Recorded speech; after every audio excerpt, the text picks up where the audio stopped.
Claire Whitman had always imagined that returning to Heartwood Ranch after a year away in the city would feel like stepping into a warm, familiar embrace. She expected the smell of hay, the dust motes drifting lazily in the morning sunlight, and her father's easy, teasing voice greeting her at the door. She imagined the slow rhythm of the ranch, the gentle sounds of cows lowing in the distance, the creak of the barn doors, the smell of leather saddles and earth. She had pictured herself slipping back into the routine she had grown up with, helping feed the animals, tending the fields, and laughing late into the night around the old wooden kitchen table. But when she finally arrived, reality hit her like a sudden storm. The ranch seemed smaller, darker somehow, and the house, which had once felt like a sanctuary, seemed cold and almost hostile. Her father, the man who had raised her with rough, calloused hands and a heart full of stories, looked different too. His shoulders were more rigid, his movements deliberate and careful, and there was a shadow in his eyes that had never been there before. Claire stepped onto the porch and hesitated, the familiar boards creaking under her boots. She had thought the silence would feel peaceful, but it was heavy, almost suffocating. She heard the faint scrape of something in the barn, and then the soft thump of hooves on dirt. When her father finally appeared in the doorway, he nodded once, stiffly. There was no warmth in his greeting, no teasing remark about the city girl returning home. She forced a smile and set down her bags, trying to bridge the gap she didn't yet understand. "It's good to be back," she said softly. He didn't respond right away, just looked at her for a long moment, his eyes narrowing slightly. "It's something," he finally muttered, before turning away and heading toward the barn. That single word, simple as it was, left Claire unsettled. Something in the way he moved, the tension in his hands, the furrow of his brow, told her that whatever had changed, it was more than just another year passing by. In the days that followed, Claire tried to slip back into the rhythm of ranch life. She fed the horses, collected eggs from the chicken coop, and wandered through the pastures, breathing in the scent of grass and earth. But she couldn't shake the feeling that she was being watched, that there were eyes on her every step, judging her every move. And she began to notice things that didn't make sense. Tools that had been in one place were moved without explanation. Footprints appeared in the mud that didn't match any of the animals or her father's boots. Late at night, she would hear noises outside her window, soft shuffles, whispers of movement, and when she called out, there was only silence. One afternoon, she found herself in the barn with the newborn foal, a small, fragile creature she had been assigned to care for. The baby horse wobbled unsteadily on its legs, its coat still damp from birth. As she reached to check its breathing, she noticed movement out of the corner of her eye. Her father stood there, holding something wrapped in a coarse cloth.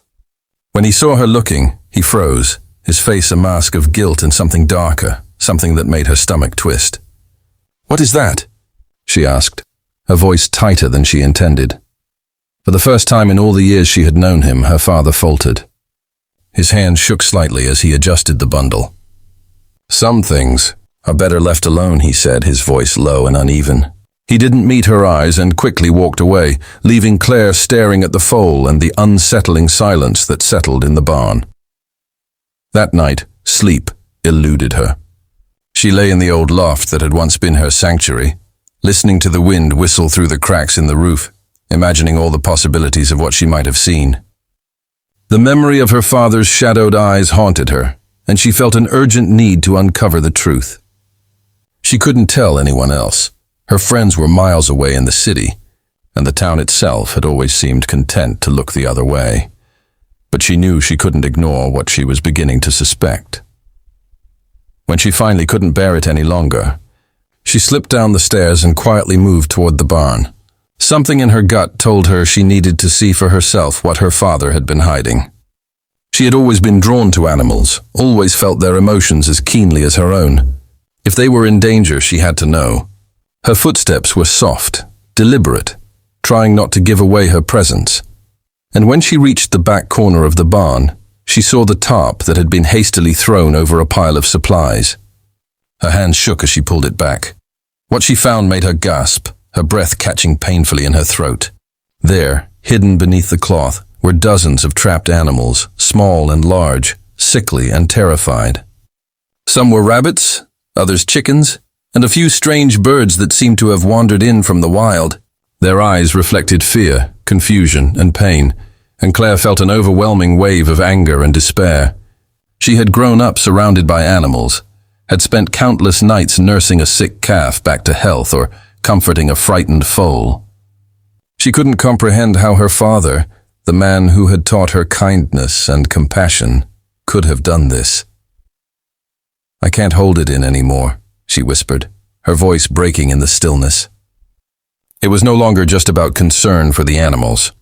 It was about truth, about confronting the darkness she had been trying to ignore, about demanding answers she had been too afraid to seek.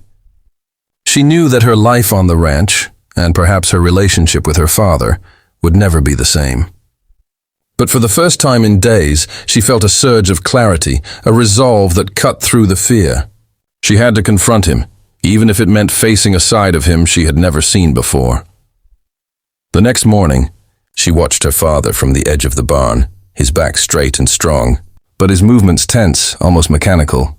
She could see the worry etched into his face, the tightness in his jaw, and she realized that the man she had idolized as a child was just as trapped in his own fears as the animals in the barn.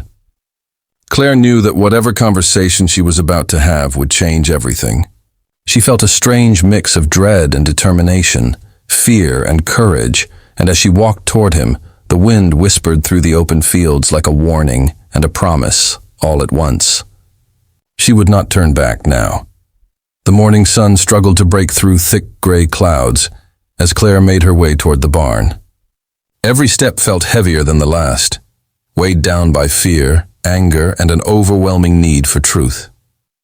Her father was inside, moving methodically among the hay bales, his back rigid, his movements precise, almost rehearsed. She hesitated for a moment, watching him, studying the lines of tension etched across his weathered face. For a second, she wondered if she had the courage to speak, if confronting him might shatter the fragile relationship they still had.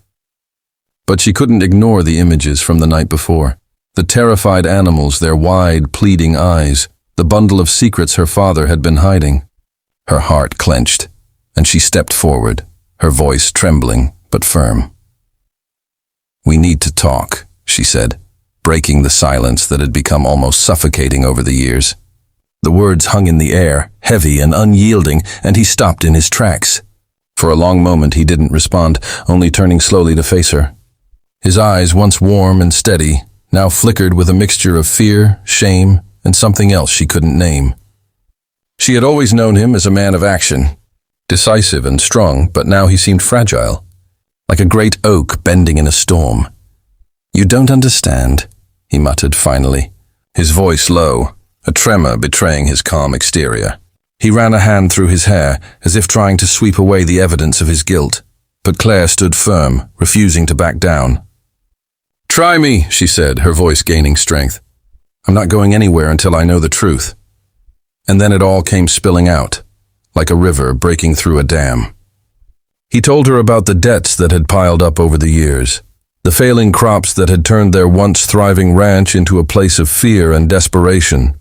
He told her about the nights he had spent pacing the floor, weighing impossible choices, and how a moment of weakness had led him to cross lines he could never take back.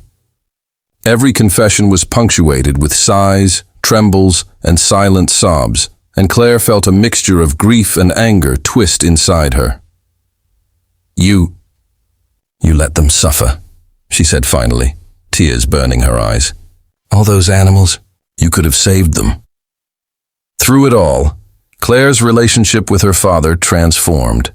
She saw him not just as the man who had failed, but as a person capable of change, of remorse, and of courage. And he in turn began to see her not as a child, but as an equal partner in the fight to save what they both loved.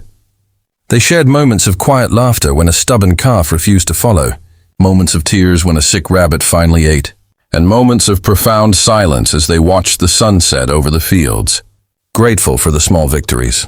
One afternoon, Claire found her father sitting on the hill overlooking the pastures, a faint smile on his lips as he watched the foals frolic in the sunlight.